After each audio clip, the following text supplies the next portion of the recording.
उर्फ मन्नू एक साधारण परिवार का लड़का था। बचपन से ही उसे टेस्टी खाने पीने और खिलाने का बहुत शौक था। पढ़ाई में उसका मन नहीं लगता। स्कूल के रास्ते में टेस्टी मिठाइयाँ और पकवान बनते देख वो घंटों हलवाई की दुकान पर बिता देता। एक दिन स्कूल लेट पहुंचने पर, क्यों रे मनु, इतना लेट क्यों आए हो?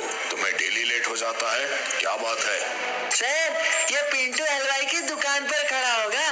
मैं कल ही इसको देखा था स्कूल ड्रेस में, वहाँ पर जलेबियाँ छान रहा था।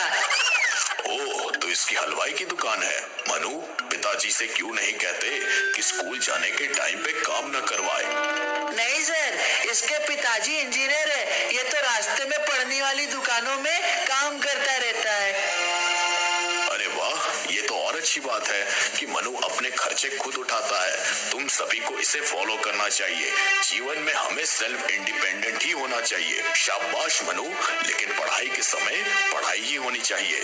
सर, आप समझ नहीं रहे हैं। ये काम करने के बदले पैसे नहीं लेता। इसे खाना बनाने और खिलाने में मन लगता है। घर का सारा काम यही करता है। बोले तो मनु नहीं, ये मुन्नी है। चुप रहो, चलो सब अपनी अपनी मैथमेटिक्स का बुक निकालो। मास्टर साहब उस दिन से मन्नू पर वॉच करने लगते हैं। वो लड़कों से ज्यादा लड़कियों में सहज रहता था। लड़कियां उससे तरह तरह के खाने की रेसिपी पूछा करती और वो उन्हें बनाने की विधि बताया करता। अरे सुनो सारिका, देखो मैंने क्या आम का अचार बनाया है, जरा चक्कर तो देखो। अरे वाह रे मन्नू, ला इधर ला। अरे कमाल का जादू है तेरे हाथों में मन्नू, इतना मजेदार अचार। वाह, मजा ही आ गया। ये सब देखकर मास्टर साहब एक दिन बाजार में मन्नू के पिताजी सोमू से मिलकर सारी बात बताते हैं। मन्नू के पिताजी ने भी बताया कि वो लड़कियों वाला काम ही पसंद करता है। पढ़ाई में उसका मन नहीं लगता। एक दिन क्लास में बच्चे उसे छेड़ रहे थे। पीनू, मेरा बैलन दे दे, नहीं तो मैं सर से बोल दूंगा कि तुम लोग मुझे छेड़ रहे हो। मैं भी बोल दूंगा कि तुम अपने बैग में बैलन और खरचूल छुपा कर लाते हो। क्या हो रहा है? क्यों इतना शोर कर रहे हो तुम लोग? तुम लोगों ने पूरी क्लास को मछली बाजार बना के रख दिया है। सर, ये रोज अपने बैग में खरचूल और बेलन लाता है, सिर्फ खाने की बात करता रहता है, हमें पढ़ने में डिस्टर्ब करता है। नहीं सर, ये सब झूठ बोल रहे हैं। मैं तो किसी को टोकता भी नहीं। ये लोग मुझे अकेले देखकर छेड़ते रहते हैं। चलो चलो, सब बैठ जाओ। आज रिपोर्ट कार्ड डिस्ट्रीब्यूशन है। मनु, तुम्हारा रिपोर्ट कार्ड सबसे खराब है। तुम फेल हो गए हो। हिंदी में गाय पर लेख में सिर्फ दूध से बनी मिठाई 3 पेज में लिखा है। मैंने बोला था ना सर, सारा दिन तो मिठाई वाले के पास रहता है। मैथ में कितने नंबर लाया है सर? मैथ में 100 में से 3 नंबर आए हैं। इसने लिखा है 3 किलो दूध में 7 किलो दूध मिलाने पर सीधा 7 किलो दूध बनेगा। जी सर, दूध वाले 1 किलो में दही 100 ग्राम पानी मिलाते हैं। इस हिसाब से 7.5 किलो दूध ही मिलेगा। देखो मनु, तुम ना मुझे समझ में आ रहे हो, ना ही स्कूल मैनेजमेंट को। इसलिए मैनेजमेंट ने तुम्हें स्कूल से निकाल दिया है। सर, मैंने तो अभी भी समझ नहीं आ रहा। कभी मन्नू तो कभी मुन्नी दिखाई देता है। पूरी क्लास में सब जोर जोर से ठहाका मारकर हंसने लगते हैं। मन्नू घर पर जाकर बताता है तो उसके पिताजी और परिवार वाले बहुत नाराज होते हैं। मन्नू को कई साइकोलॉजिस्ट से भी दिखाया जाता है, लेकिन उसकी रुचि तो तरह तरह के खाने बनाने में थी। एक दिन बहुत बड़े संत आए हुए थे। गुरुदेव, यही है मेरा बेटा मनु। इसे सिर्फ किचन में ही अच्छा लगता है। खाना बनाना और लोगों को टेस्टी खाना खिलाना इसे पसंद है। वाह, ये तो बहुत ही अच्छे गुण है। यही गुण तो इसे विशेष बनाते हैं। इसमें घबराने वाली क्या बात है? गुरुदेव, इसकी अभी पढ़ने की उम्र है। पढ़ाई में मन ही नहीं लगता, सिर्फ खाना बनाने में लगा रहता है। कुछ कीजिए महाराज, इसे स्कूल से भी निकाल दिया गया है। गांव के लोग इसे ट्रांसजेंडर, मुन्नी, छक्का, न जाने क्या क्या कहकर बुलाते रहते हैं। हमारी प्रतिष्ठा को इस कारण ठेस पहुंचता है। देखिए, प्रत्येक व्यक्ति में कुछ न कुछ गुण होते हैं। इस बालक की रुचि टेस्टी खाना बनाने और खिलाने में है। इसे मेरे साथ भेज दो। संतों के साथ रहेगा तो कुछ दिनों में अच्छा हो जाएगा। मन्नू को संत के साथ भेज दिया गया। जल्द ही मन्नू मठ के सारे संतों का चहेता बन गया।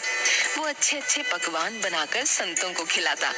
एक दिन, देखो मनु, मैं तुम्हें अपने साथ लाया था कि तुम एक अच्छे नागरिक बनो, लेकिन तुम तो पहले से ही बहुत अच्छे हो। बस तुम्हारी रुचि खाना बनाने और खिलाने में है। अब तुमको यहाँ से जाना होगा। क्यों गुरुदेव, मुझसे कुछ गलती हो गई है क्या? तुम्हारी गलती नहीं है बेटा। मठ के सारे संत तुम्हारे द्वारा पकाए गए स्वादिष्ट भोजन के आदी हो गए हैं। संतों के जीवन में सादगी होनी चाहिए, ना कि स्वादिष्ट भोजन। स्वादिष्ट भोजन खाकर ये सुबह 4 बजे नहीं उठ पाते और भी दिनचर्या का काम इनसे नहीं हो पाता। इसलिए तुम अपने घर वापस लौट जाओ। ठीक है गुरुदेव, जैसी आपकी आज्ञा, लेकिन मुझे उस समाज में मन नहीं लगता। मैं क्या करूं? पिताजी कहते हैं कि पढ़ेगा लिखेगा नहीं तो क्या करेगा जीवन में। बेटा, तुम्हारा खाना बनाने और खिलाने का हुनर देख मुझे लगता है कि तुम्हें लोगों को खिलाने वाला काम करना चाहिए। मन्नू वापस अपने घर आ जाता है। गांव वाले फिर से उसे मुन्नी मुन्नी कहकर चढ़ाने लगते हैं। एक बार गांव के सरपंच हुकुम चंद की बेटी की शादी होती है। एक से एक पकवान बन रहे होते हैं। सरपंच के कहने पर मन्नू सारे पकवानों की देखरेख कर रहा था, लेकिन उसी वक्त एक हलवाई को हार्ट अटैक आ गया और एक मेन हलवाई लच्छू हलवाई को छोड़कर सभी कारीगर चले गए। उस समय मन्नू मोर्चे को संभालता है। बेटा मनु, मेरी इज्जत अब तेरे हाथ है। अगर मेहमान बिना खाए यहाँ से चले गए तो मेरी नाक कट जाएगी। अरे चाचा, आपकी बेटी मेरी बहन है, आप फिक्र ना करो, दूसरे काम को देखो। मुझे सिर्फ 4-5 काम करने वाले लड़के उपलब्ध करवा दीजिए। नहीं मालिक, आप नहीं समझ रहे। 12,000 आदमियों का खाना, वो भी 20 वैरायटी में 4-5 लड़कों में कैसे बनेगा? ओ, अब मैं क्या करूं? कहाँ जाऊं? आज इतना जबरदस्त लगान है कि आसपास के गांव में कोई भी हलवाई खाली नहीं है। अब मेरी पगड़ी उछलना तय है। सब हो जाएगा लच्छू चाचा, बस आप सब्र रखो और जैसा मैं कहता हूँ वैसा करो। सरपंच चाचा, आप जितनी जल्दी हो सके 4-5 लड़कों को भेजो। मन्नू लच्छू हलवाई और 5 लड़कों को लेकर अपने काम में लग जाता है। सिर्फ 10 मिनट में 5 लड़कों को काम समझाने के बाद सभी को अपने अपने काम पर मन्नू भेज देता है। रात करीब 8 बजे बारात हुकुम चंद के दरवाजे पर आ जाती है। पता चलता है कि बारात में 200 आदमियों की जगह 300 लोग आ गए। हुकुम चंद दौड़कर मन्नू के पास आता है। मनु, बारात में 100 आदमी ज्यादा आए हैं। पहले बारातियों को खाना खिलाओ, गांव के लोगों को बाद में देखेंगे। इज्जत तो चला ही गया। चाचा कुछ नहीं होगा, आप बस देखते जाइए। पहले बारातियों को खाना देते हैं, उनके खाते खाते गांव वालों का भी खाना बन जाएगा। पता नहीं बेटा क्या होगा, लेकिन तुमसे बात करके हिम्मत आ जाती है। चाचा, सारा खाना रेडी है, आप बस बारातियों को खाना खिलाइए। खाना बहुत स्वादिष्ट बना था। सारे बारातियों को खाना खिलाने के बाद गांव के लोगों को भी खाना खिला दिया जाता है। हुकुम चंद ये देखकर काफी खुश हो जाता है।